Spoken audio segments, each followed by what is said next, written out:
Heads up.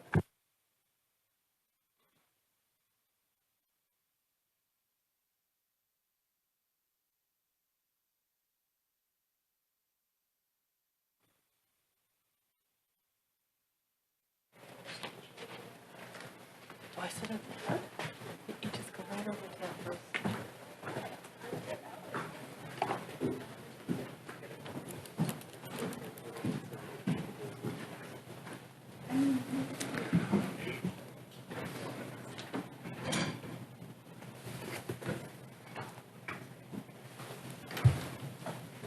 Bonjour à tous. Hi, everyone. I'm Chris Ransford, the Press Gallery Executive. I'm moderator today, and I'm sort of waving down at the people who can't see me past this monitor here.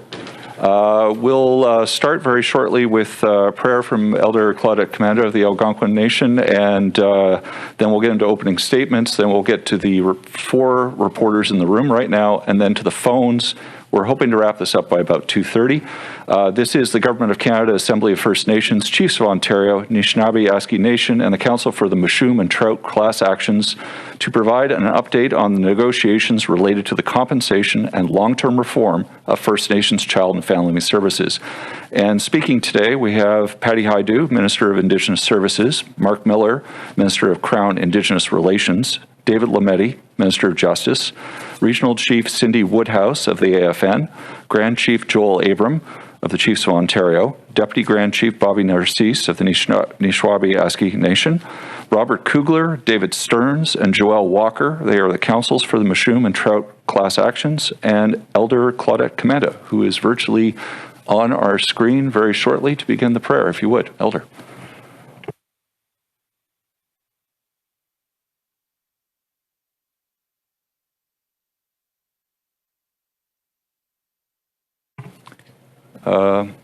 Are you on mute, Ms. Commander? Well, I thought I was unmuted. Now I am. So let me begin again by saying, Kwe kakina, kwe. Miigwech kibija ego ma Anishinaabe ki umama wenene wa bijajig. I bring greetings on behalf of the Algonquin Nation, and I wish each and every one of you beautiful people Happy New Year. May this new year be filled with health, happiness, peace, to continue the good work that is so much needed for First Nations children and families, and to build this healing that we need from Canadians to Indigenous peoples. So I say, Chi-miigwech, thank you for being here. I welcome you into the territory of my people, and I acknowledge my ancestors, Nijen Wendaganuk, O Mama Winninewak. I acknowledge the ancestors of all Indigenous peoples, First Nations people. I acknowledge everyone's ancestors. And let's acknowledge together with heart, with spirit, with voice, with kindness and love, the children. We are here today for First Nations children. We are here today for First Nations families. Let us ask the Creator to bless us as we embark on this important work for First Nations children. Miigwech, Gishiminado, Miigwech, Miigwech Onje Kakina. Miigwech, Gishiminado Onje, Kizagi Yediwin, Miigwech. Miigwech Jojo Aki, Miigwech Kokomistipagizis, Miigwech Mishomiskizis. And Creator, when we come together with that one mind, one heart, one spirit, and then one voice, we thank you, Miigwech Onje Kakina. I thank you for everyone, Miigwech Onje, for everything that you have blessed us with. We know, Creator, when we come together, we must always acknowledge that first mother, our mother, the earth. We must always acknowledge that first grandmother and that first grandfather that you have blessed us with, our grandmother, the moon, and our grandfather, the sun, and all our ancestors, ni Jenwen Daganag, Kishiminado, ni buksendam onje kakina, nongom ni buksendam mashkawiziwin, ni buksendam mino, bimadzuin, ni buksendam, chimino tagzuin, miigwech kishiminado onje kiniwin emiyawin. Creator, we thank you for bringing us together.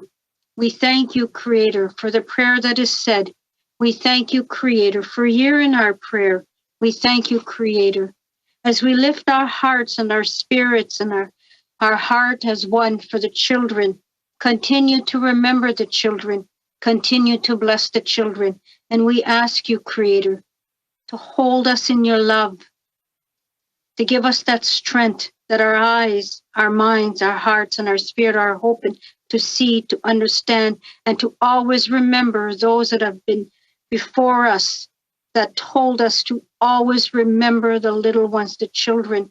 And we acknowledge our ancestors, those, as the late Elmer Corshane always held the children so close in his heart, as we acknowledge and remember our elder, the late William Commanda, those grandfathers that always said, remember the little ones. And Creator, we thank you for bringing us together. And Creator, my prayer are for all the leaders who have done good work for the children. Continue to bless them with mashkawiziwin. Continue to bless them with akodeduwin, that courage.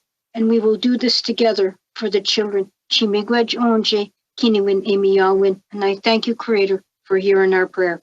Miigwej. Thank you. So, Minister Hajdu, if you'd begin, please. Thank you. Kwekwe, hello, bonjour. Such an honor to be with you today from the traditional and unceded territory of the Algonquin and Anishinaabe people. And thank you to Elder Commanda, who I've had the privilege of knowing for many years, for that good opening and the reminder to keep the little ones at the center of everything we do. Such an important point, and really the focus of our announcement today. I'm also really honored to be here with many partners, including AFN Regional Chief Woodhouse beside me, Chiefs of Ontario Grand Chief Joel Abram, Anishinaabe Nation Deputy Grand Chief Bobby Narcisse, Robert Kugler, David Stearns, and Joelle Walker, representing the Mushroom and Trout class actions, and of course my colleagues Minister Miller and Minister Lametti. Before we get into today's announcement, however, I do want to speak briefly about the COVID situation and latest outbreaks that are impacting Indigenous communities across the country. I first want to thank the many Indigenous leaders and communities that have been working together so diligently over the last 2 years to protect each other through the various waves of this pandemic. But the highly infectious Omicron variant is again presenting significant risk to many communities, and the number of people who are sick or who are isolating is rising. And not only are people's health and wellness threatened, but of course community services and the functioning of communities and those who can provide those services are stretched thin. My office and Indigenous Services Canada officials are in daily contact with community leadership and partners, not just to get updates, but also to confirm needed supports and put them in place. For example, in the case of Bearskin Lake First Nation, I've spoken personally with Chief Kaminawadaman, as well as Grand Chief Derek Fox of Anishinaabe Nation to check in, to confirm that the supports they've requested are arriving and are provided, and to make sure that we will continue to be there for the community in the way that they determine is the most helpful. In the case of Bearskin Lake, in addition to COVID-19 supports of almost $4 million since the beginning of March 2020, we've recently approved 2 additional funding allotments totaling about $900,000, and this is within days of receiving requests from the community.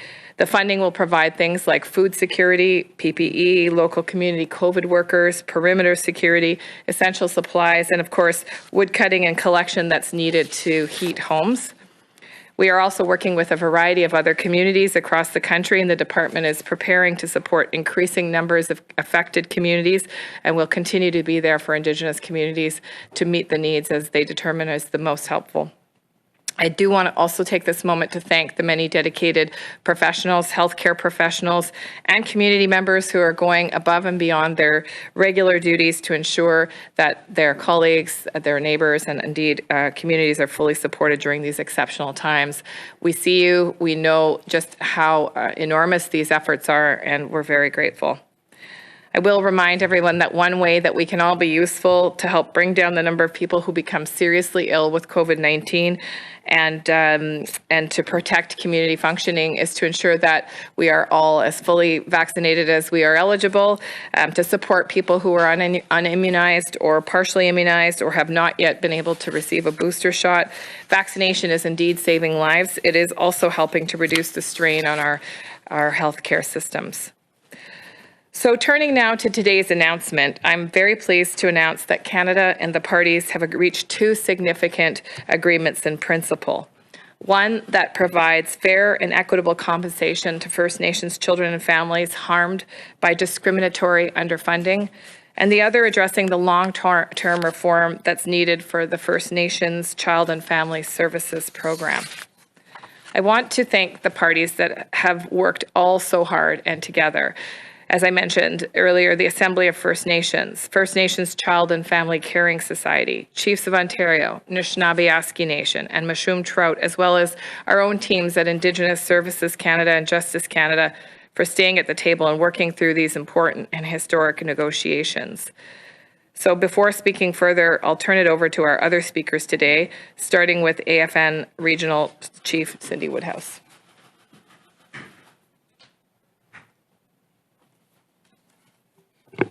Thank you, Minister. Good afternoon to each and every one of you.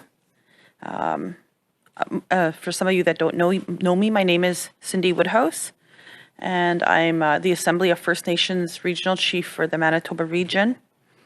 And I am Chair of the Assembly of First Nations AFN Special Committee on Seeking Justice for Discrimination Against Our Children in this matter.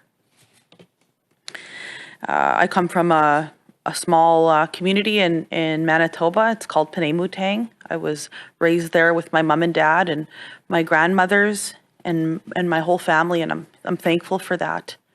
But many children, sadly, were taken from our people, and they shouldn't have. And I'm glad to be here today to speak about that. Kichimigwech, Elder Commander, Chimigwech, for your prayers this morning, for our children, for our little ones, and for your constant love for our people.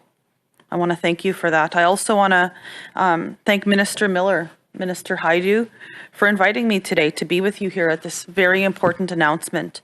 And I want to acknowledge Minister Lametti for being here virtually. I also want to thank my colleagues, Anishinaabe Nation Deputy Grand Chief Narcisse, for his work. You know, he was very instrumental in, in making sure that we don't forget the remote communities in all of this. And to Grand Chief Joel Abram for your support and, over the past weeks and the past few months, a lot of, and of course our lawyers and our staff and, people haven't had a Christmas yet, we've been working around the clock, and I want to thank all of you for that. I know it's been a long time. And yeah, I also want to thank the work of our former national chiefs. We've been working at this a long time. Former National Chiefs Perry Bellegarde, Phil Fontaine, Sean Atleo, and, former National Chief Ovid McCurdy and many others. And also to our current National Chief, Roseanne Archibald, and the entire Executive Committee, Ontario Regional Chief Glenn Hare and Saskatchewan Chief Bobby Cameron and one of our other colleagues, Normi Aklaya, who worked very hard on this, And I also want to commend Dr. Cindy Blackstock and the First Nations Child and Family Caring Society of Canada for their commitment to this work. This historic settlement of $40 billion has been a long time coming. First Nations from across Canada have had to work very hard for this day to provide redress for monumental wrongs against First Nation children. Wrongs fueled by an inherently biased system. The Assembly of First Nations has been pressing this issue for more than 30 years, including strong advocacy by First Nations, rights holders, and families. Persistence of the Assembly of First Nations in human rights proceedings in the courts and now at the negotiation table. A human rights complaint launched in 2007 and our win at the Canadian Human Rights Tribunal. And every effort to forge a path to end discrimination against First Nation children and families in the Federal Child Welfare Program to ensure that it never happens again. Discriminatory funding under the federal First Nations Child and Family Services programs and other decisions has led to a massive overrepresentation of First Nations children into the child welfare system in every province and territory in this country. Every day for decades, First Nations children, some even newborns, have been ripped from their families and communities, and many denied medical services and other supports when they've needed them. All at the hands of a federal child welfare program that should have protected them. More than 200,000 children and families are impacted by this compensation agreement. This wasn't and isn't about parenting, it's in fact about poverty. And First Nations children being removed from their families and communities instead of being provided help with food, clothing, or shelter. The federal child welfare program was broken from the start.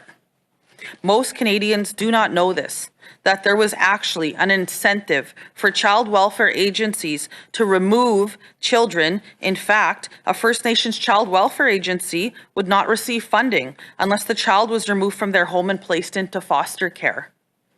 And until recently, the federal government's narrow implementation of Jordan's principle resulted in First Nations children being denied medical and other services, in some cases forced the parents to place their children into care.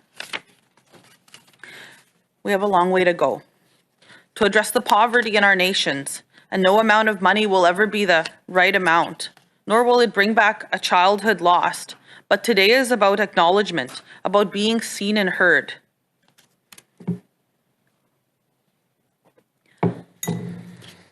Today is about a plan for the future, with First Nations defining and determining a path forward, grounded in our rights and the common goal to have our children succeed.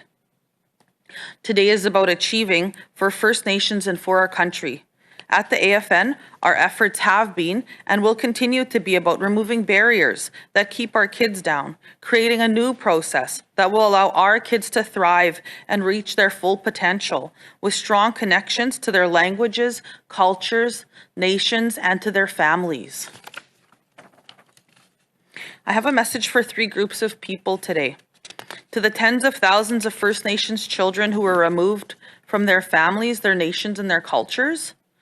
2, First Nations children and families in communities today who are still dealing with a broken system. And finally, to Canadians who may not realize that these harmful, discriminatory practices were and are still taking place. First, to the children and the families who have been impacted by the Federal Child and Family Services Program, and to those who've impacted by a narrow implementation of Jordan's principle. I acknowledge your pain and your loss, the loss of time, and family life with your siblings. I'm sorry you didn't have that. Your parents, your aunties, and your elders. You are heard, you are seen. Compensation and reform will not bring that time back to you, but it is my hope that it will change the course of our families and communities starting today. Secondly, to the First Nations children and families who are still tangled in this system, the Assembly of First Nations will be working with the experts, including those with lived experiences, to make sure that we make change that can be seen, felt, and measured. And finally, I want to speak to Canadians. In the past 12 months, you have walked with us with the discovery of unmarked graves at sites of former residential schools. You're learning things my people have known and have lived. The children lost at residential schools and the many survivors are the ancestors of the children experiencing similar harms today, including those of the 60s scoop, day school survivors, and now this. More than 200,000 First Nations children and youth who were removed from their homes and nations or denied services under Jordan's principle could be eligible for compensation. And all of our children and communities going forward will benefit from the $19.8 billion in new investments and First Nation design program and services to deal with the root causes of family breakdown, like substandard housing, poverty, substance abuse, and multi-generational trauma. Over the coming months, The AFN and the Government of Canada will determine a full compensation package in a final settlement agreement. The final settlement agreement will contain provisions on eligibility for compensation and the application process. Work towards long-term reform will include AFN facilitated engagement sessions with all regions. Engagement with First Nations will guide our negotiations with the federal government to ensure the reform program is relevant and responsive to the needs of First Nations children and families across the country. I'm very proud to have been at the negotiating table for the Assembly of First Nations. Today is a culmination of, again, more than 30 years of hard work and advocacy grounded in First Nations rights, fairness, and equity for our children and their families. We've delivered, and I'm so very proud of our efforts and what this will mean for our people. I acknowledge the hard work and the dedications of the rights holders at the table, and Senator Murray Sinclair for chairing the negotiations that helped us reach these historic agreements in principle. I also acknowledge the work and commitments of Ministers Marc Miller and Minister Patty Hajdu, and all of your officials, as well as the support of Prime Minister Trudeau. I want to thank you, Prime Minister, for taking this very seriously and making sure that this had happened and that we didn't end up, where we don't want to be. And I thank him for that. And we will hold you all to this path. Yeah, I am confident and I am optimistic that we are on a path that will support First Nations children have a life and every opportunity that every single one of them deserves. Chimigwech, thank you.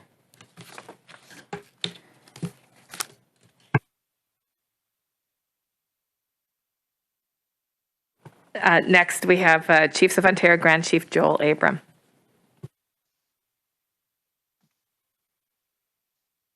Thank you very much. First, I'd like to thank the elder for her opening prayer, opening us up in a good way, and also for the comments of Regional Chief Woodhouse. And thank you for leading the discussion.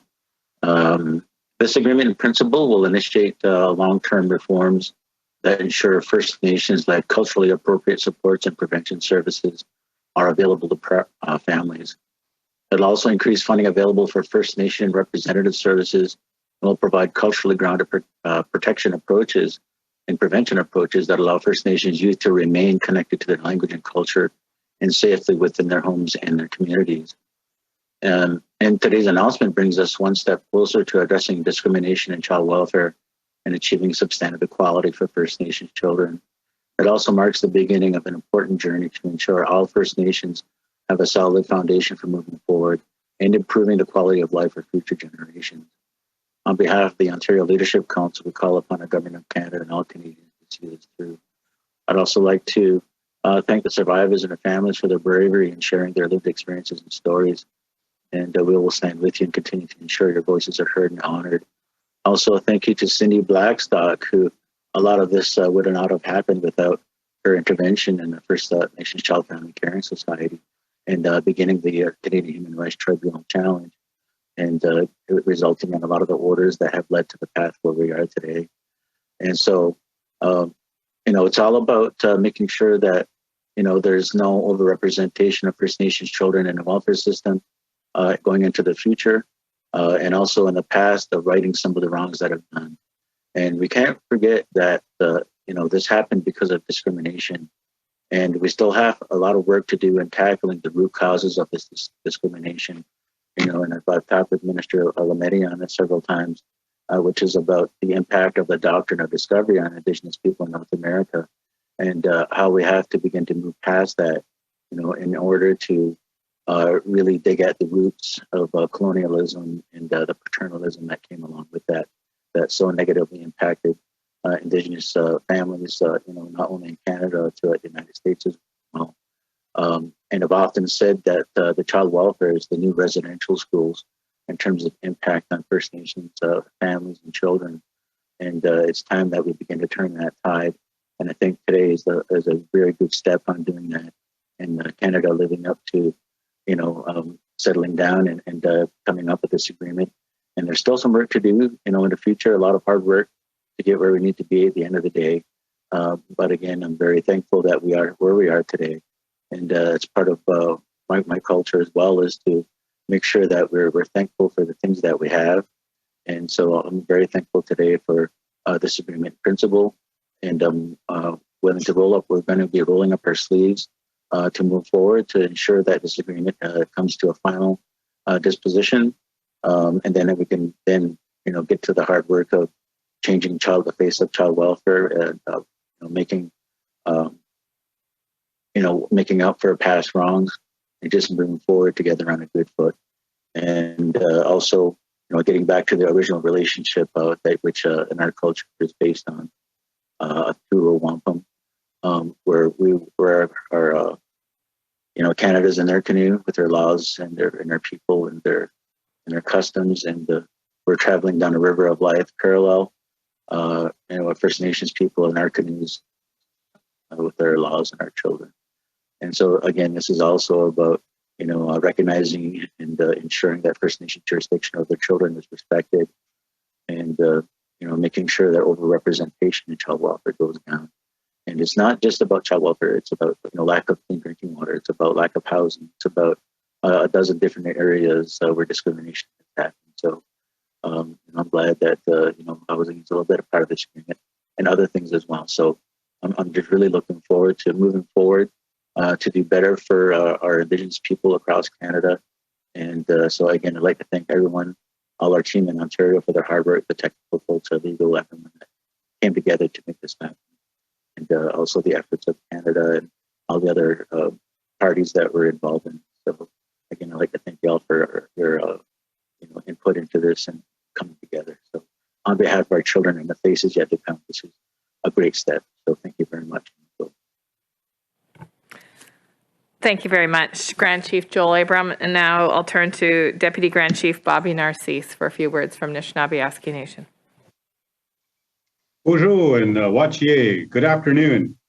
I'd like to begin by first acknowledging the prayer from Elder Commanda.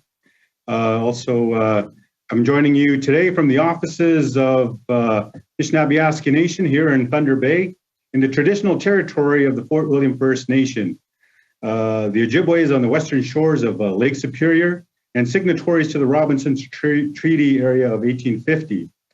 I apologize that I cannot be with you all in Ottawa, but I acknowledge the peoples and lands on which that you are communicating to us from, which is the Algonquin Anishinaabe Nation. So I bring greetings from Anishinaabe Nation, the territory from Treaty 9 and Treaty 5 communities within the province of Ontario. Our territory occupies 2/3 of the province, and as you would see, our area is very vast, and many of our communities are remote. We have 34 communities that are fly-in, but still our road access communities has various degrees of remoteness. Before I begin, I would like to acknowledge the Bearskin First Nation and all of our communities that are dealing with the current COVID-19 pandemic.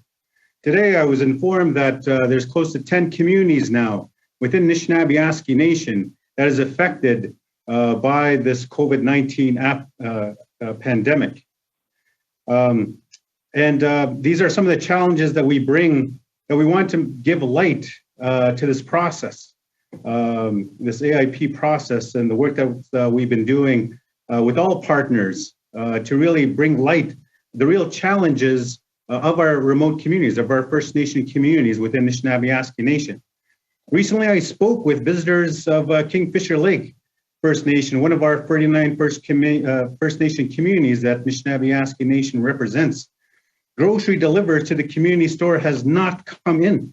The shelves were bare most of the week due to freight delays.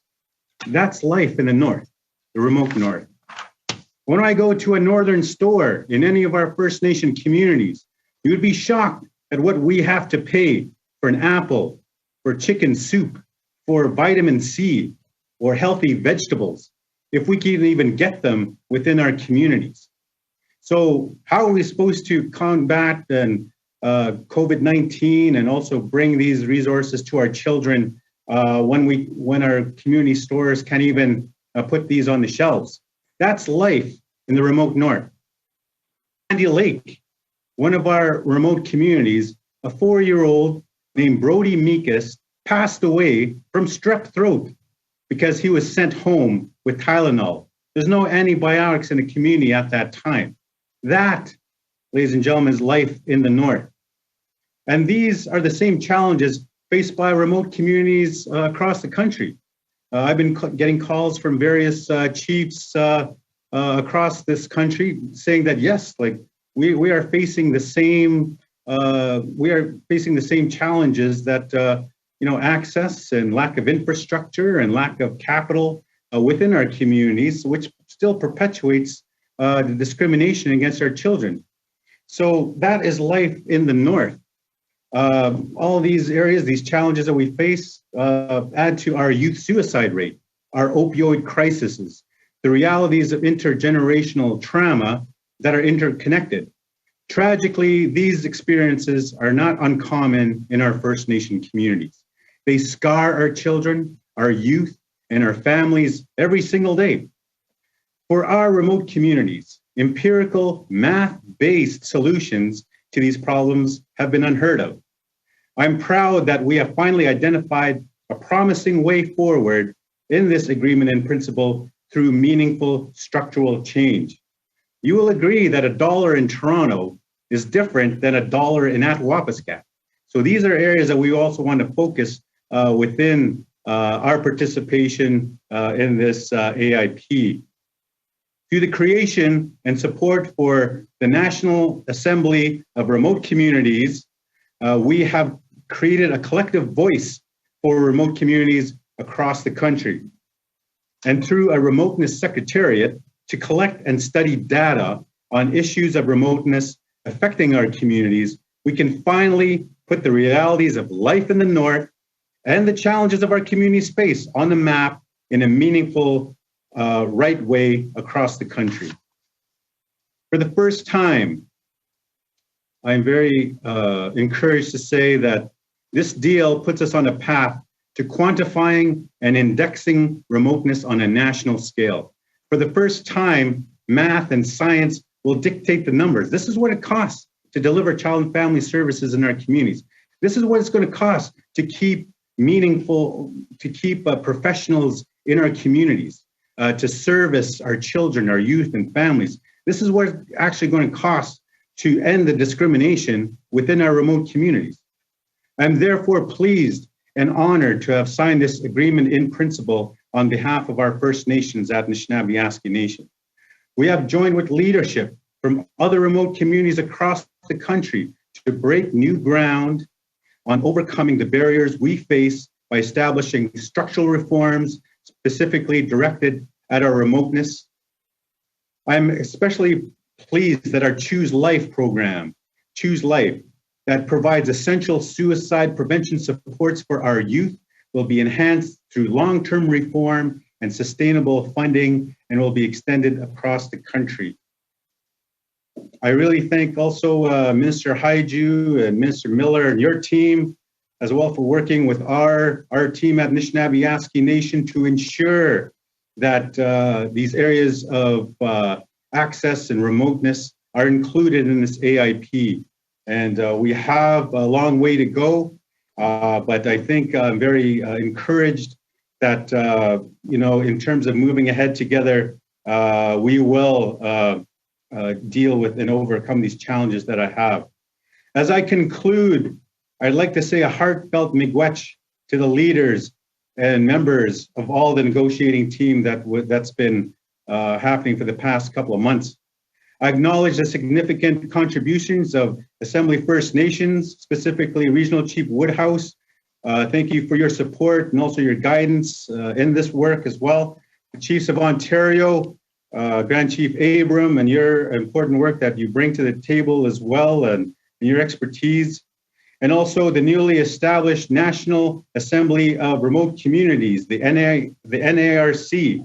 We're looking forward to working together to really bring solutions and community-based solutions to remoteness challenges. And of course, also to the Caring Society and Cindy Blackstock to reach this landmark agreement with our federal treaty partner. And I would especially like to thank Honorable Murray Sinclair for sharing his guidance and wisdom while facilitating these negotiations. Ladies and gentlemen, chiefs, everyone, what we have accomplished here together, we have done in a good way. Today is a good day for the people of Anishinaabe Nation. I know we are still under the shroud of COVID-19 and dealing with this pandemic in our north, but these are ways in which we'll have meaningful discussions and meaningful dialogue and meaningful negotiations to really address the challenges of our people within the north and also to nations across the country. Miigwech, thank you very much. Stay safe, everyone. Thank you so much, Deputy Grand Chief Narcisse. And now I'll turn to Robert Kugler, David Stearns, and Joelle Walker for some words in their representation of the Mushroom and Trout class actions. Yes, thank you. My name is David Stearns. I'll be speaking on behalf of the group. If there are any questions in French, my colleague Robert Kugler will answer them. Good afternoon, everyone. Miigwech. I'd like to thank the elder for her opening prayer and acknowledge the attendance of Regional Chief Woodhouse, Grand Chief Abram, Deputy Grand Chief Narcisse, the ministers of the Crown, and would also like to thank the ministers for inviting us to this press conference. As I said, my name is David Stearns. I'm with the firm Sotos LLP in Toronto. I'm joined by Robert Kugler of the law firm Kugler Candleston, based in the province of Quebec, and Joel Walker of the law firm Miller Tiddley in British Columbia.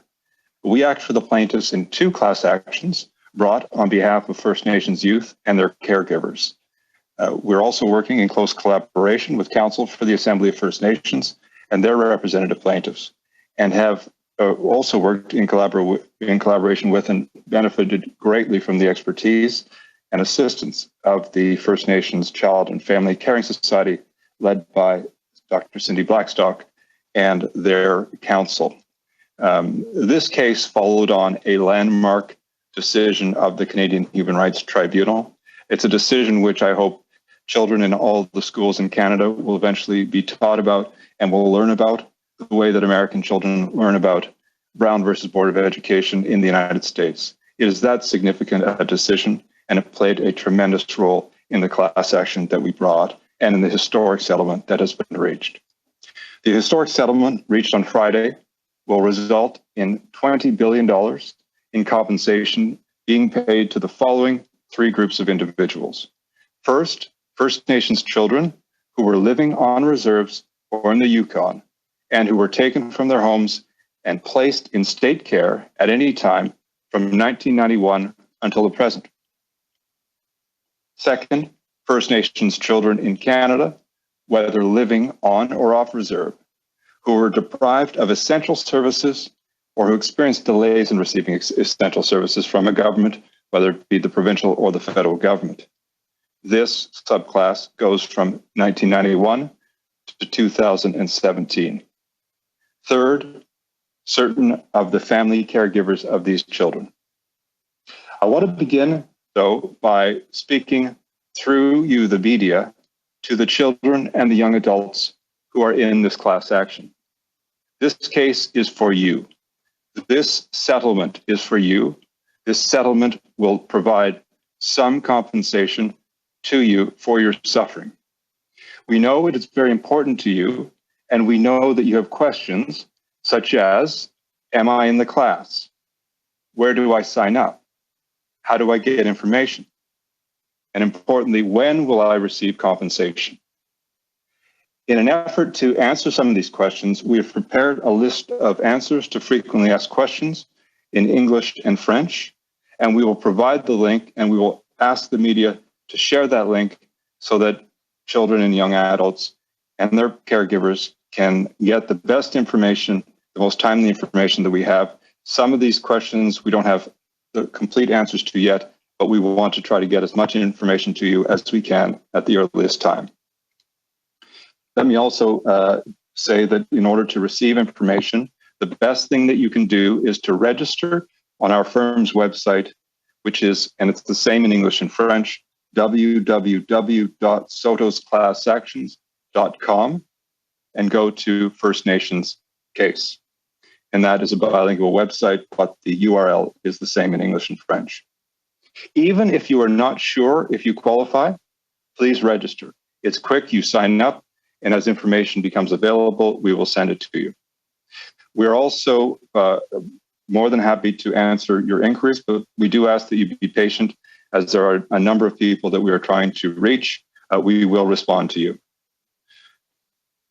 This settlement is the largest class action settlement in Canadian history, and it is believed to be one of the largest anywhere in the world. It is important to point out that all of the $20 billion of this settlement will go to the class members. The costs of administering the settlement and legal fees will be paid over and above this amount once determined and once approved by the court.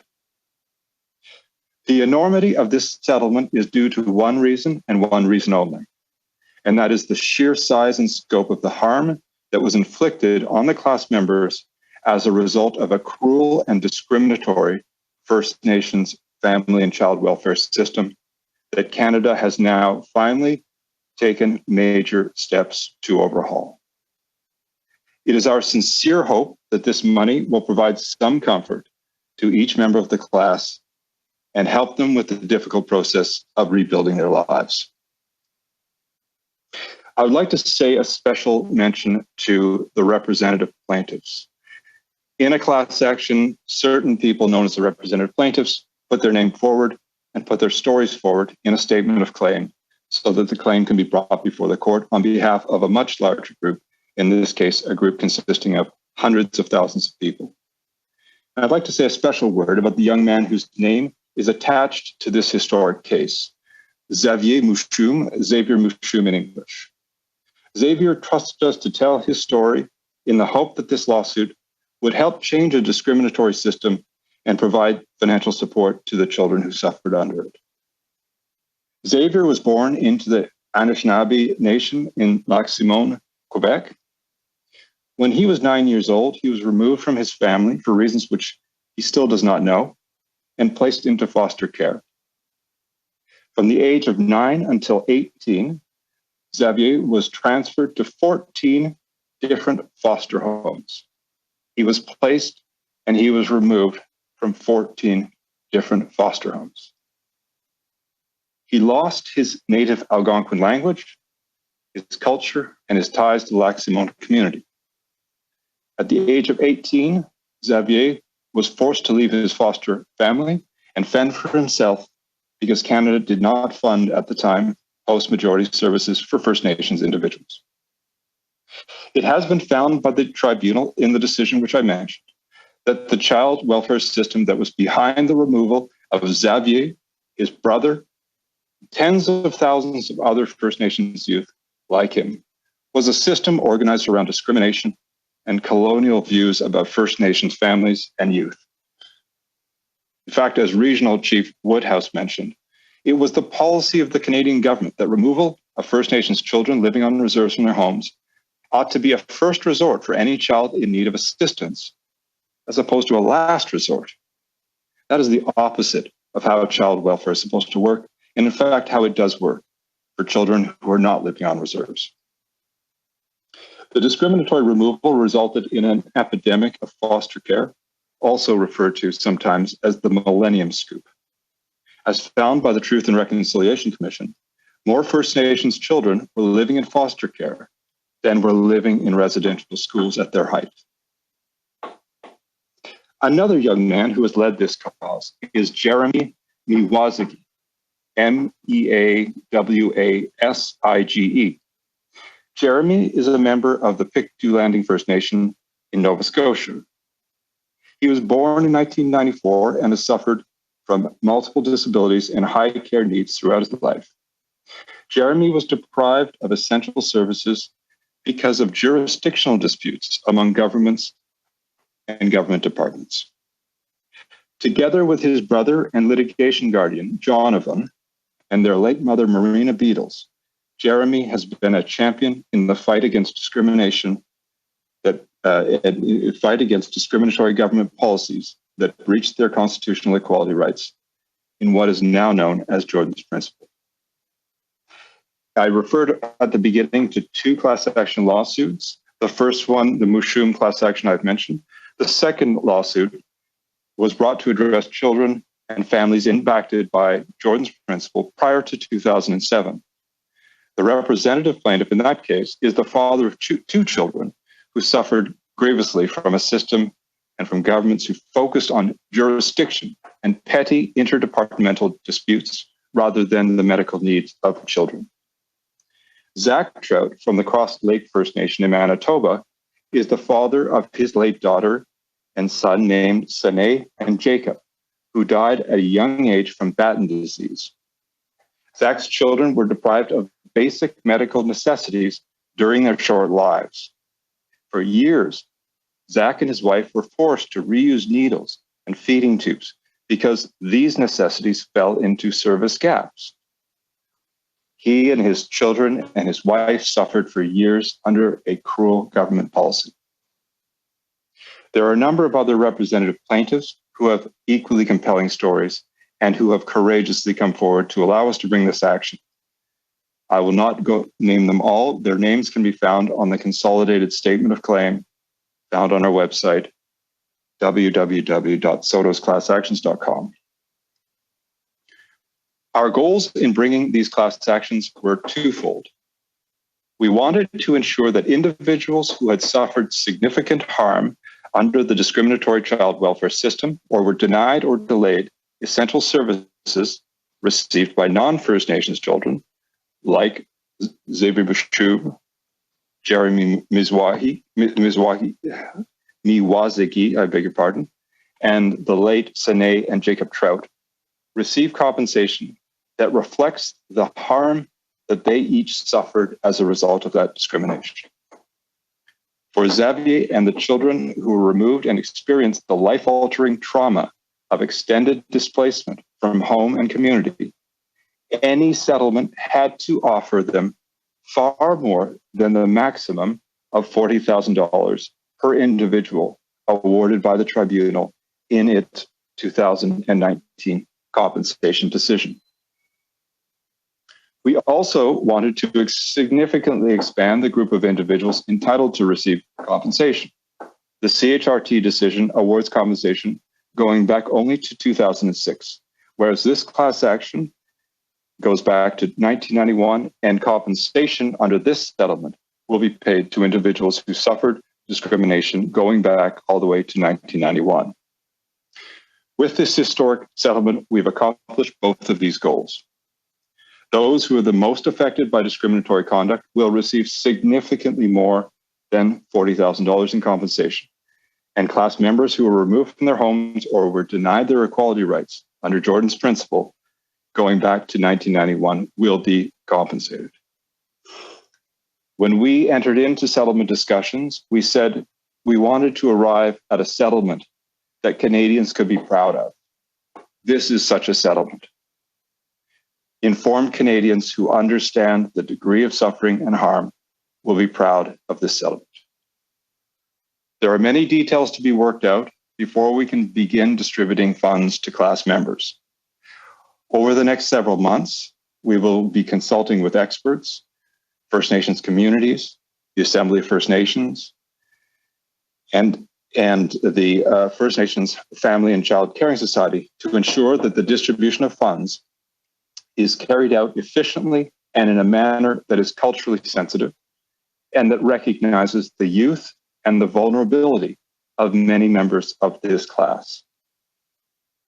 We are also aware of lessons learned from previous settlements, such as the Indian Residential School settlement, and are committed to ensuring that the settlement structure and distribution will reflect those lessons.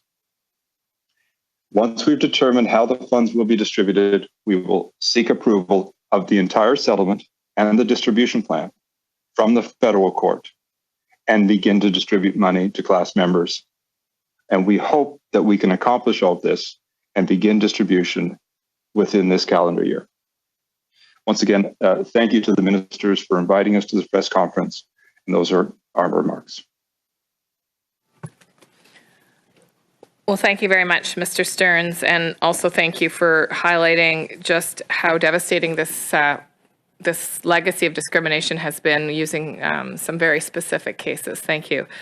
And I think it really highlights that no amount of compensation can make up for the traumas that First Nations children, families, and communities have experienced.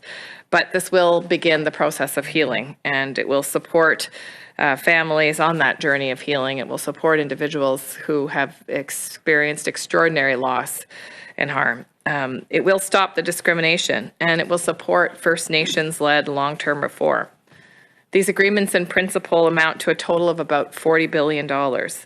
Approximately $20 billion will be provided in compensation for First Nations children on reserve and in the Yukon who were removed from their homes and their parents or caregivers due to discriminatory underfunding of the First Nations Child and Family Services Program. This also includes those who were impacted by the government's narrow definition of Jordan's Principle. Our shared goal is to reach that final settlement agreement, those final settlement agreements as soon as possible so that compensation can be delivered quickly and fairly.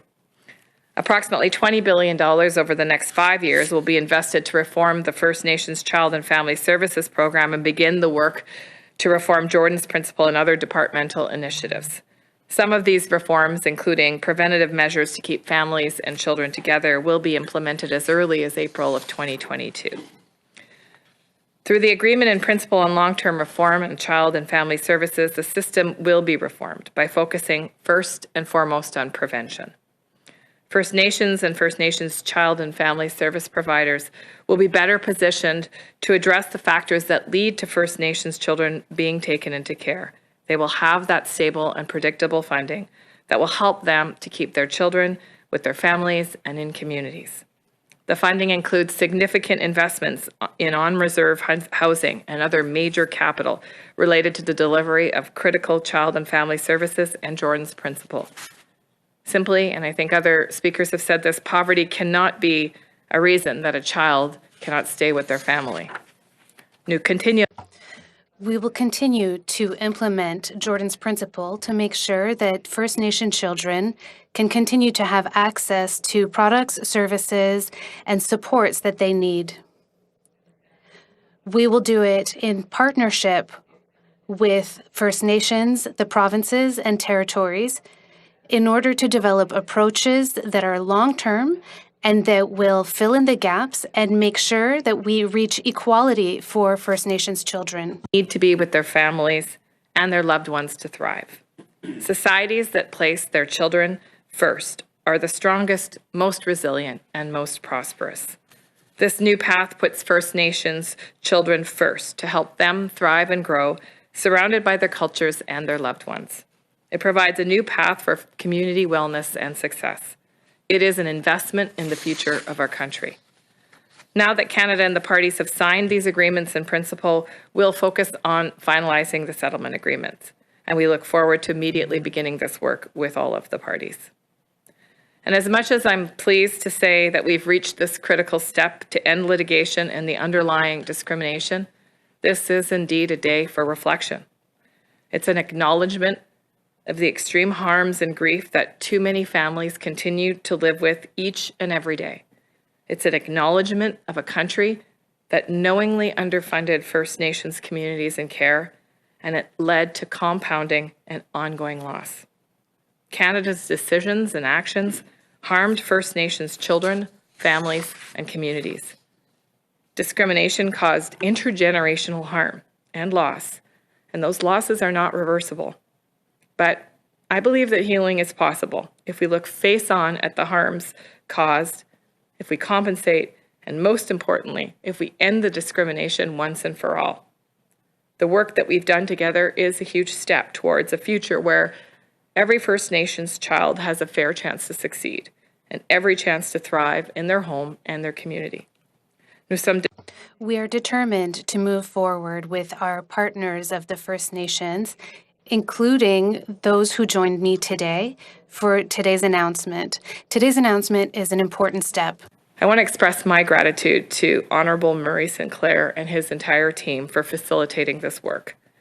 His leadership, his immense experience, and his wisdom guided all of us and helped us stay focused on our shared goal of equity and wellness for First Nations children and their families. And to all of the parties again, I'm grateful for all of your contributions, your willingness to sit at the table with Canada, and your dedication to future generations. I'll now turn to Minister Miller. Thank you.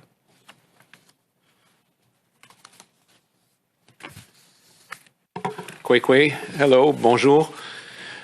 I want to thank Elder Commanda for opening in a good way this historic announcement. Thank you, Minister Hajdu, for giving that overview of the agreements in principle and what it'll mean for First Nations children going forward, as well as the speakers that preceded her and outlined what this means so eloquently.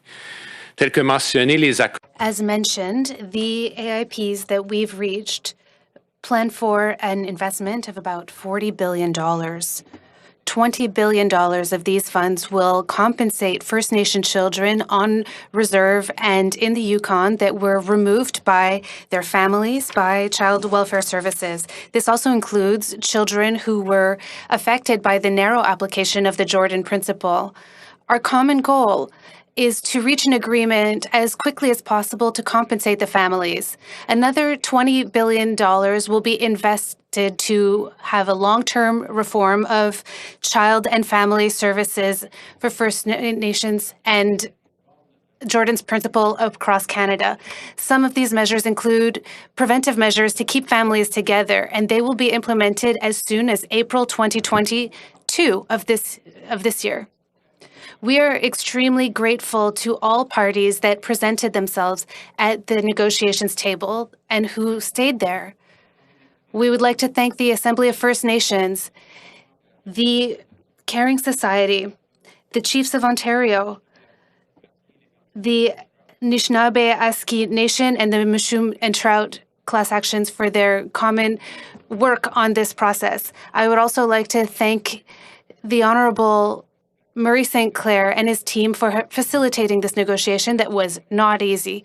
We would not be here without you, Mr. St. Clair.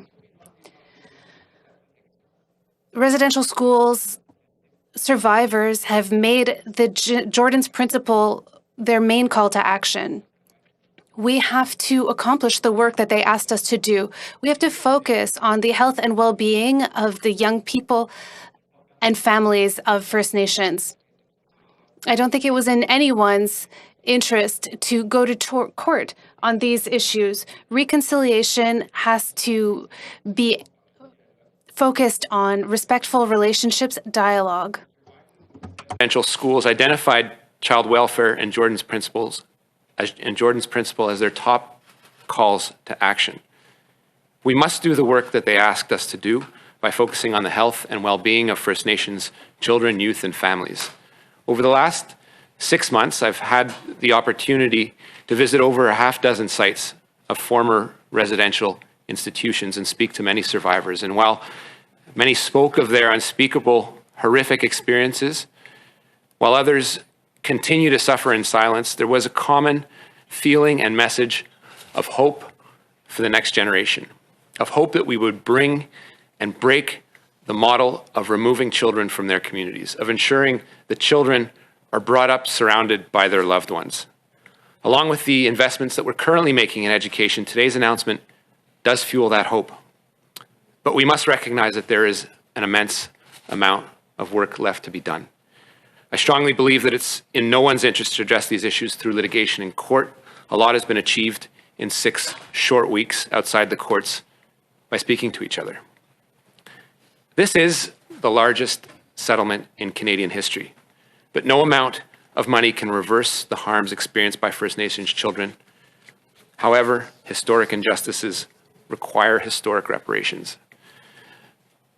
Equally important, the agreement on long-term reform addresses the factors that lead to children being taken into care in the first place and makes sure that First Nations and Child and Family Services agencies have stable and predictable funding to deliver the supports that are essential to keeping children with their families and communities.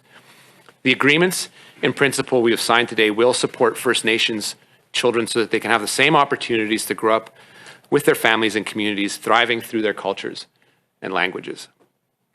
As a next step, and a difficult one, Canada and the parties will negotiate a final settlement agreement, which will map out how compensation will flow to First Nations, children, and families.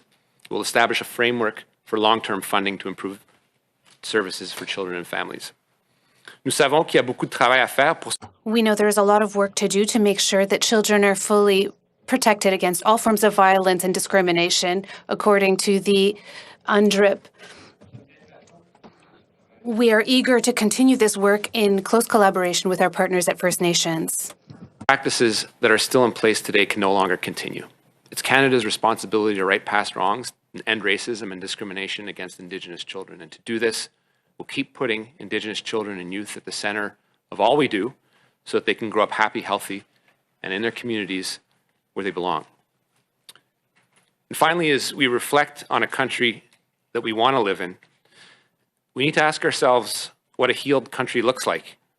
And I don't have the answer to that, but I do believe these agreements, the ones that were reached last week, are a step in that direction. Thank you. Merci, miigwech. Hi, everyone. It's Chris Rance, the moderator again. We have 5 journalists in the room. We're going to go through the 5, 1 question, 1 follow-up. Then we'll move to the phones. We've got about a half hour for Q&A, so please keep your questions short. And everyone who's answering, please keep your answers tight, please. Go ahead, please, Laurence. Bonjour, Laurence. Hello, this is Laurence Martin from Radio Canada. My question is for Mr. Miller. In terms of compensation, I understand that we don't know the details yet. The Human Rights Tribunal said it was about $40,000 per child. You said that you would like to have some variability according to the harm that was experienced. Is $40,000 the minimum for you? Answer, this is the commitment I made, especially for children that were removed from their community. This commitment stands, as said Mr. Stern. There are many details that still need to be detailed, and it includes more than just the decision from the Human Rights Tribunal. So this information is to come and will be part of the discussions that we'll have and is part of the commitment that we've made to Dr. Blackstock. Thank you. You also talked about reforming the system, the child welfare program, to have initiatives to make sure that Indigenous children can stay with their families. Can you give us concrete examples of initiatives and programs that could be funded to make sure that children stay with their families? Answer. As it is mentioned in the AIP, as soon as April 2022, we will be enacting prevention programs. Everything depends on the community. There are many modalities depending on the community. There are even leisure activities, sports that will be funded. This broken system was forcing us to intervene rather than to prevent. And of course, prevention is less attractive, but it is so important. And we're trying to avoid interventions. So there can be all sorts of activities. This can include reforming the Jordan's Principle. Many communities have asked us for support to, instead of intervening, to prevent. So it really all depends on the community. But what we heard loud and clear is the spirit of C92 is to have an approach that is focused on auto-determination of the communities. I could really tell you everything that we're doing throughout the country, but it includes activities that are not generally thought of to be funded in something in the framework of Indigenous programs. It could be social intervention, it could be recreation, it could be support workers. I'm giving you examples, but it's really all sorts of things that can exist. Intervention could also include language courses. By nature, these have to reflect the needs of the community and be achieved through auto-determination as planned for by the Bill C-92. You talked about it being 30 years that you've been battling for this kind of at least acknowledgement, and it's been 14 years, I think, since the Human Rights Tribunal case was first launched. An entire generation of kids has been harmed just since then. Can you talk about the frustration of how long this has taken and why you seem to have more hope today that this is going to reach an actual conclusion? I thank you for the question. You know, we've been at this now absolutely for 30 years. You know, many of the leaders before myself, many leaders that have come and gone, many of our like I had mentioned, our previous national chiefs, we've been fighting for, you know, equality in this country. You know, after residential schools, after the 60s scoop, you know, after Indian Day School and all these things. And I'm glad that this government is finally listening to some of the things that we're asking them to try and fix with us, and also to give us the tools that we need as First Nations to be in the driver's seat, because for far too long, you know, it's been patriarchal on our people. And that has to stop. That colonial thinking has to stop. And it has to, the solutions on many of these issues are right in our communities, with our elders, with our people, with our youth, with our leadership, and with our people in our communities. We have the solutions. And we just, you know, we need to not be held back with doing things, you know, going back to our original, you know, the original ways that we used to do things as families, and not just taking from us. Thank you. I'm not sure who will be the best to answer this, but Minister Miller, you mentioned that nobody really wants to fight this in court or feels like litigation is the best way, except until now that has been the only way the government has been dealing with this. Is the government then withdrawing its appeal, and is it committing to not challenge these in court any further? And I think the second part of that question is best handled by Minister Lametti, who's with us here today. But I would say this. As mentioned by David Stearns, this is the culmination of three class actions that are overlapping to some extent, and a groundmark decision by the Canadian Human Rights Tribunal that accorded $40,000 to each removed child. But it is a much broader class than that. And so I'm not going to bore everyone with the inner workings of Cabinet and the decision-making process that freed up about $40 billion. It is quite an intricate one, but today is really about the kids, and we have to remember that at every step of the way. But when the Prime Minister gave us our mandates and said, solve this, three other class actions popped up. So that is not without some complexity. For the last 2 years, our teams have been working together to come up with a model that doesn't re-traumatize children, some very young, as they achieve this compensation that we've been dedicated towards. So it has been a complicated process, and parties have been working together. But the last 6 weeks, when we looked and said to ourselves, do we cease the appeal, and what happens if that happens? Well, a couple things do happen. People do achieve some measure of compensation, notably the children and classes affected by the Canadian Human Rights Tribunal.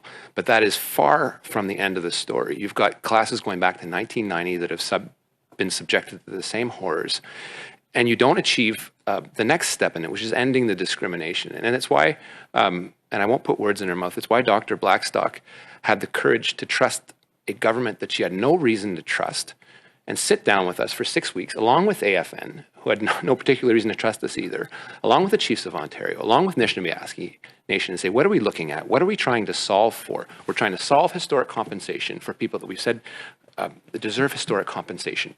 We're also trying to fix the system so that as soon as the appeal is dropped, we're not in court again with the same set of issues. And so on that note, the Prime Minister has been intimately involved in this, and the Minister Hajdu and I have been briefing him every step of the way. He said this has to end.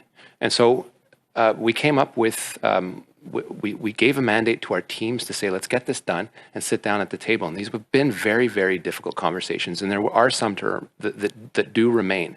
But when I say we have to look at this in a comprehensive way, we could have just ended the appeal and we would have been in court the next day.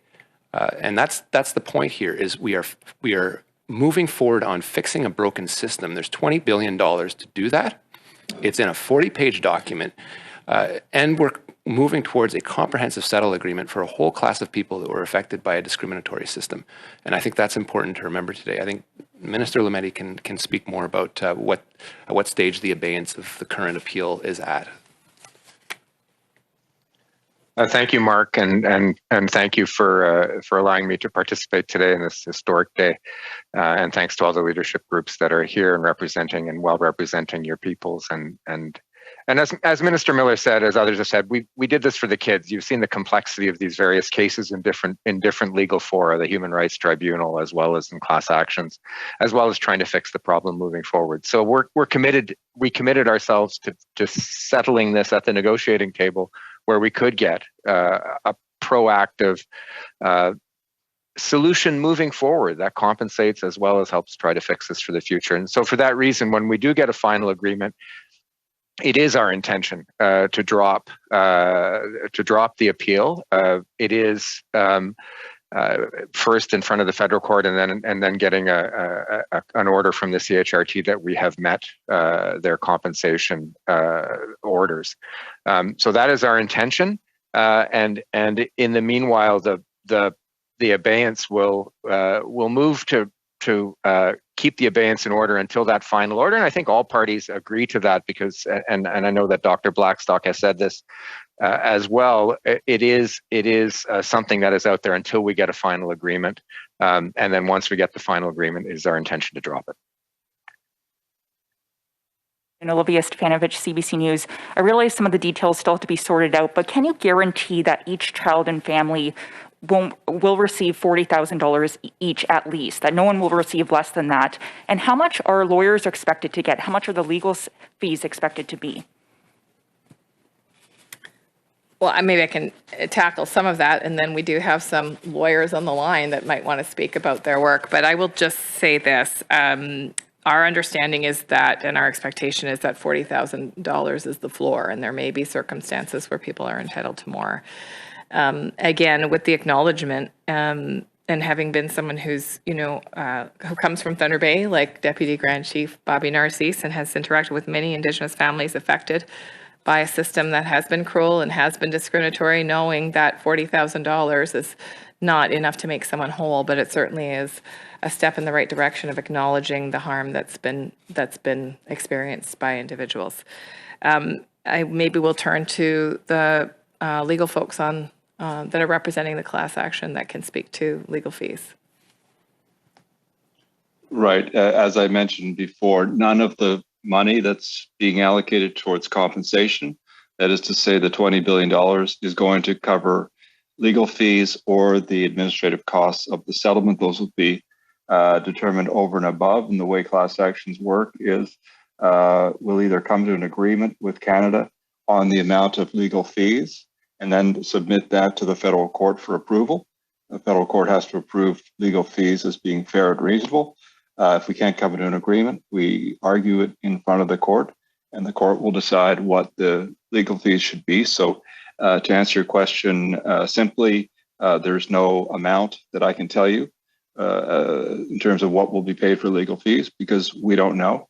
We'll either agree to that, submit it to the court, ask them to approve it, or we won't agree to it, and we will argue it in front of the court, and the court will determine in a public hearing what is fair and reasonable for legal fees that are being done on a contingency basis.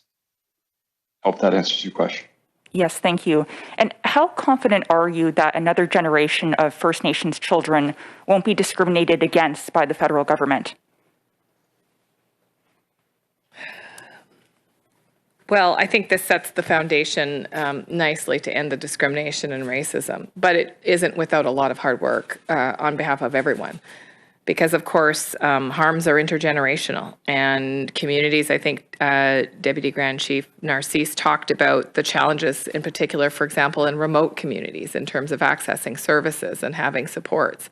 It's interconnected with other discriminatory practices and other lack of funding experiences that First Nations communities live with every single day. And so our job as federal politicians is to continue to fight for equity in all of the systems that serve Indigenous people.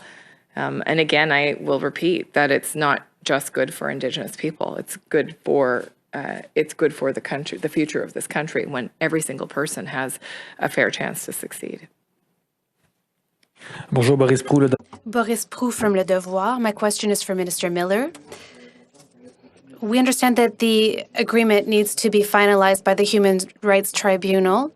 Do we have an idea of how long this will take and how long before people receive money in their pockets? Answer. What we'd like to see is to see things happen as soon as possible.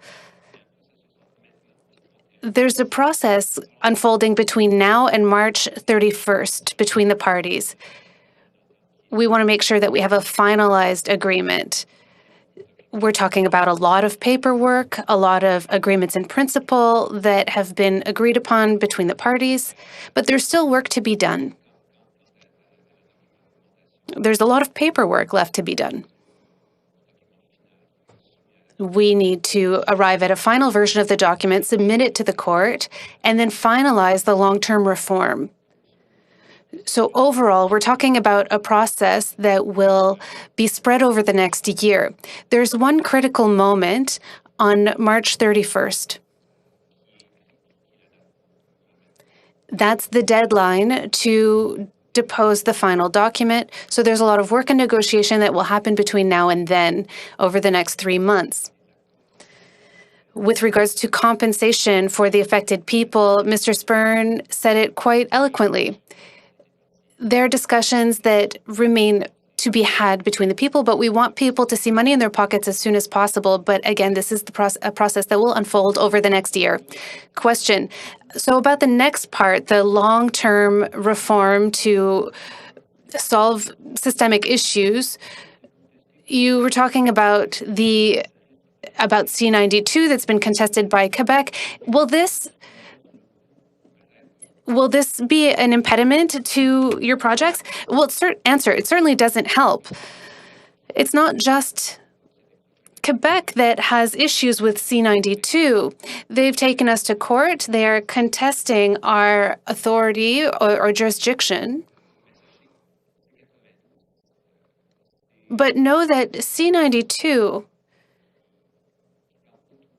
is an act that speaks to the right of autodetermination or of Indigenous people. So whether I don't like that provincial governments are trying to put this on the backs of Indigenous peoples. So what this is doing is leveling the playing field by setting a minimum investment through reform. So we're putting in conditions to allow C-92 to move forward. We're talking about fighting poverty, about prevention, intervention. Minister Hajdu mentioned this earlier. Discrimination takes many forms. There's discrimination that was done by the federal government.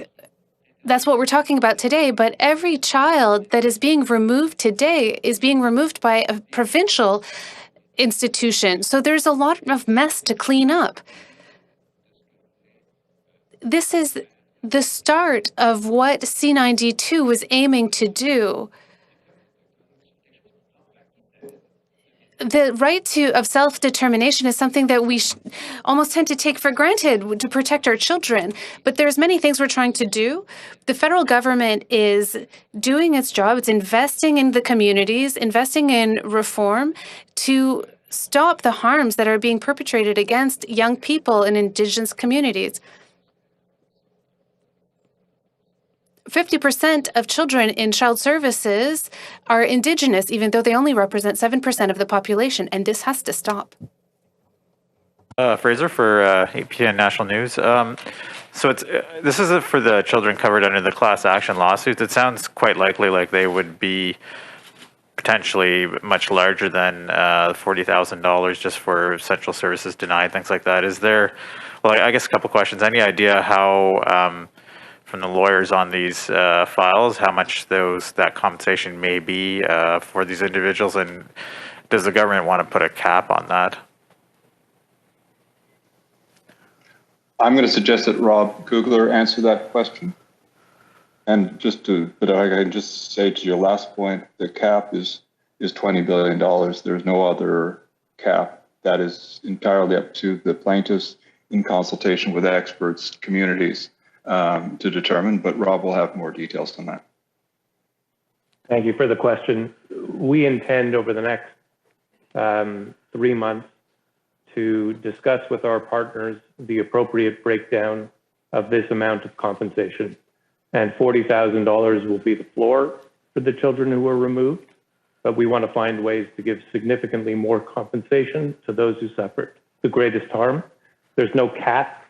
This will be determined in a model that we will come up with to be approved by the court, and we will come up with a model that minimizes the trauma associated with individuals making claims. Okay, thank you. And next question is for the Justice Minister. Is one of the things that you're still trying to clarify, maybe by holding the appeal, is clarify what exactly Canadian Human Rights Tribunal rulings maybe some more specifics on that, I suppose. Is that part of, I remember in the initial, when they stated the appeal, that was a concern, I think, in the documentation. And so are you looking for a bit more maybe clarity on that? Maybe there could be some fear by the government of having a very broad understanding of these tribunal rulings, and it could open up lots of compensation claims. Look, thank you for the question. We're not trying to do that here. We're here for the kids. We're here to solve the compensation questions at the negotiating table in a way that covers everybody, in a way that covers both the removed kids and the Jordan's principal classes of kids, because this is the just way to do it. This is the only way I think we can all frankly sleep at night and move this forward to achieve justice. So we're not trying.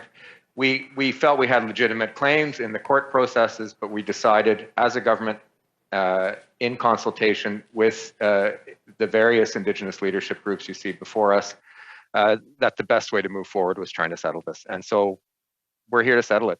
Today's about the kids. Whatever might happen down the road, ongoing reform or whatever with the Canadian Human Rights Tribunal, that's a question for another day. But today we're here for the kids, and we're here only for the kids. Okay, operator, I think we're trying for 3 to 4 people. I think we can hopefully get through before we run out of time. So please take it away to the first person on the phone. Thank you. The first question is from Christy Kirkup from the Global Mail. À vous la parole. Please go ahead. Hi, good afternoon. With all due respect, as you note, the federal government took a very clear position in court on the Canadian Human Rights Tribunal case for a very long period of time. And I'm just wondering, what role did public shame play in reaching these agreements with the parties?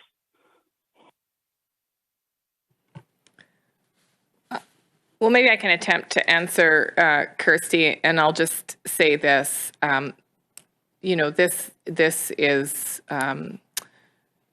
This is overdue. And I said when I was first appointed as Minister of Indigenous Services Canada that litigation was serving no one any good. I had the support, of course, of the work of Minister Miller and clearly of the Prime Minister.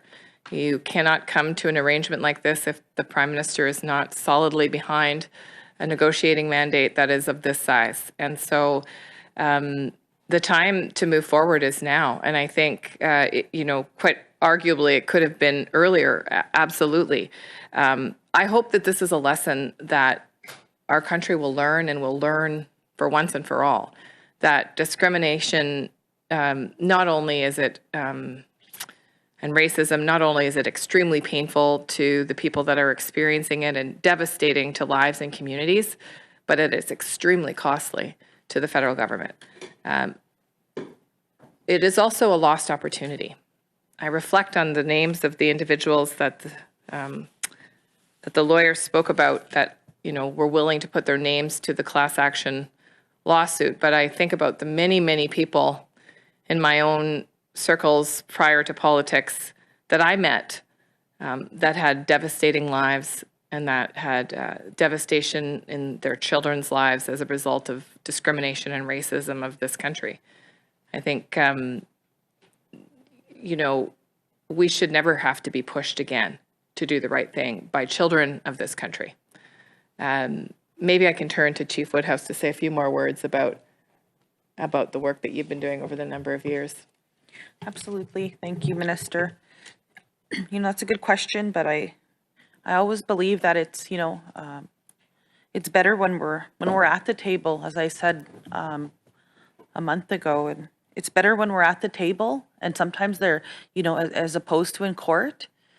And I can't go into too much details, but over the last few few weeks, it was better that we were at the table talking face to face, having really hard discussions and pushing each other. I pushed hard,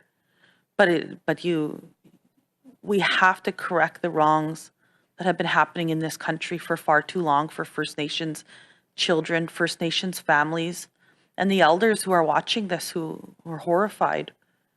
I remember, I didn't want to talk about this, but I'm going to say it, and my mother was telling me that my grandmother didn't like the system. She didn't like, when it was being imposed on our people back in Manitoba, and that the way that it started to crumble and go, and that shouldn't have been the way that we treat our most precious little ones. And sometimes, in Manitoba, where I come from, it's become the epicenter of child apprehension in this country, possibly even the world. And that has to stop. We have to keep our children and families together, and we have to give them opportunities to have the best lives that they can. I'm the mother of 2 little boys, and every single day I work hard to make sure that those little boys have a good life, and their father who's here helps me all the time. And every child deserves that in our communities. And sometimes if there's problems or issues, you shouldn't just rip our family apart. You should,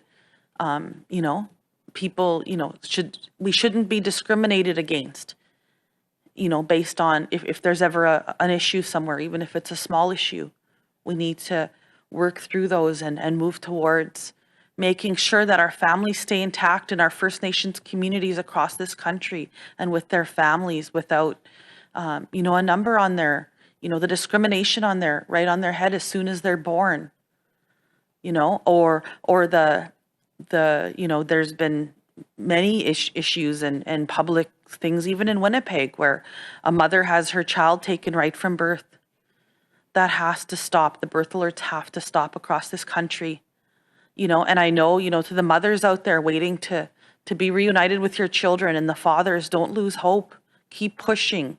And we're here, and we're all trying to work together. And these are hard discussions sometimes, but we have to stop. And we have to work together, and we have to have these hard discussions as Canadians, First Nations and Canadians. Thank you. And just as a follow-up, if I may, also questions for the ministers, but I'm wondering what you've learned as a government that will ensure that discrimination is brought to an end. Today's statement from Indigenous Services acknowledges that there has been discrimination by the government against First Nations kids. So what can you draw from this in terms of lessons? I'll start, and maybe Minister Miller can add. For me, I'm in politics because I believe that when every person in this country has a fair chance to succeed, our country is stronger. It's been the driving force for me to be a politician. It's, I believe, the driving force for my colleagues who are around the table. I hope the lesson that we're learning, as I said earlier, is that discriminatory funding for Indigenous people in this country is not just harmful and wrong and morally repugnant, but that it is shooting ourselves in the foot in terms of prosperity for the entire country. When Indigenous people see themselves as hopeful and well and participants in their own communities, in the broader economy, in the future of the country, all of us thrive. And so my hope is that this work that we've done with our partners, including, by the way, Anishinaabe Nation on things like northern remote quotients that have far too long been ignored, will be a lesson for the future of the Government of Canada, regardless of who is leading it. Because, of course, this is broader than one party, it's broader than one Prime Minister, but this is a very good foundation to start having conversations and instilling a way forward that is built on a foundation of equity.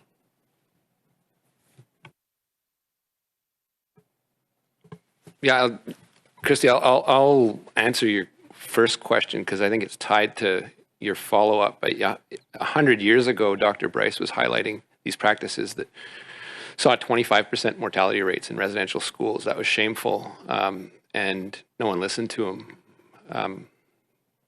There's lots of shameless people in this society. There's a lot of politicians that are shameless. If the truth causes shame, then so be it. And I think, you do, as a politician, feel shame, but you also have to do stuff and try to fix the system. And there's 100 years that have gone by, and in this case, 30 years. And there's plenty of shame to share. But it's been on the backs of Indigenous children that haven't had a fair shot in life because of our practices as a country. I think the reminder for us, for Cabinet, for our government, for any politician, any aspiring politician, any person in Canada, is that in these cases there is a cost to inaction, and we've seen that in the courts, and this is very costly. And when it comes to reconciliation, I think we all have to realize once and for all that you can want reconciliation all you want, but it ain't free. There's a cost to it, but it's an important one. And in this case, it'll allow, it's an important step towards substantive equality. Can I just add, Christy, quickly to what Minister Miller has said? This isn't an end point. This is a point along the way in what what Chief Abrams described as the two-row wampum. It's going to take a long time to strip away the layers of colonial structures and the layers of systemic discrimination, systemic racism, and ways of thinking that have been brought about by colonial structures. It's got to be our national project to achieve that. This is a positive step along the way, but we need to keep moving forward in every sphere, working together with Indigenous peoples and their leadership in order to get this done. I'm trying to squeeze two more journalists in. Can we drop the supplementaries and just one question from the last two journalists, and then we'll wrap this up. So, operator, the next person, please. Certainly. Next question. La prochaine question, Wyatt Sharp from the Wyatt Sharp Show. Please go ahead. À vous la parole. Hi there. I'm just going to ask, I believe it was mentioned at the beginning regarding the eligibility of the compensation and how it's not yet known and how it'll be determined amongst the different parties. So can you, to one of the ministers, can you speak about the eligibility of the compensation, but specifically what factors you would like to see taken into consideration when determining the eligibility of the compensation, specifically for the $20 billion that has been allocated to survivors and families of abuse? Well, thank you, Wyatt. And first of all, thank you for being a young person interested in covering this story, because I think this is important for all young people to know. And hopefully your young audience is listening. As I mentioned in my opening remarks, this settles a number of class actions, but will provide compensation to hundreds of thousands of Indigenous people who have been affected by discriminatory and racist practices by the Government of Canada, indeed by provinces and territories, in the way that we've supported Indigenous families and communities. It's hard to say right now how many people and how that compensation will be determined. That's the work ahead, and it will be Indigenous-led. It will be First Nations-led, so that First Nations people and communities and leaders can ensure that the compensation is correct and right, and also, I think, importantly, delivered in a way that is safe and not re-traumatizing to people. Could I just add that if you have questions about eligibility that are known now and that can be answered now, as opposed to those that have yet to be determined, I would ask you to go to the frequently asked questions that I mentioned in my earlier remarks, and I can now give you the link. It is SOTOS Class Actions, SOTOS Class Actions, all one word, .com/FAQ. And that'll give you the best that we can give you right now that'll answer the question of who's in and who's out. Thank you, merci. Next question is from David Aiken from Global News. À vous la parole. Please go ahead.